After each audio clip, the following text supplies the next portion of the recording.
বিসমিল্লাহির রহমানির রহিম। আসসালামু আলাইকুম। হ্যালো এভরিওয়ান, সবাই ভালো আছেন? আলহামদুলিল্লাহ, আমিও ভালো আছি। আজকে আমি মসুরি ডাল দিয়ে ডিম রান্না করব। একটা মজার জিনিস আপনাদের দেখাবো। তো আমি ডালটা ধুয়ে রেখেছি। তো এখন ডিমটা আগে ভেজে নেব। এই যে দেখেন, ডিম ভেজে নিচ্ছি। দুইটা একসাথে করে নিয়েছি আমি। এক সাইড হয়ে গেছে একটা, আর একটা আমি নিয়েছি। দেখেন, এখন আমি আমার পরিমাণ মতো যতটুকু ডিম লাগবে আমি ততটুকু নিয়েছি।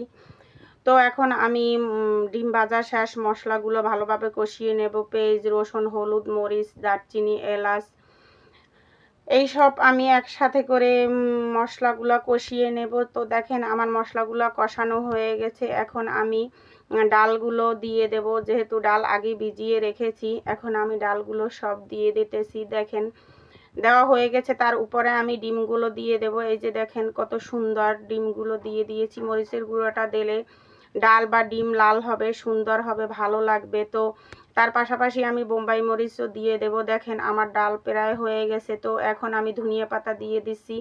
ধনিয়া পাতা দিয়ে দিলে ডালে এবং ডিমে খুব সুস্বাদু লাগে, ভালো লাগে। তো দেখেন, এই যে আমার রান্না হয়ে গেছে, কত সুন্দর। যদি ভালো লাগে লাইক, কমেন্ট, সাবস্ক্রাইব করে পাশে থাকবেন। আল্লাহ হাফেজ।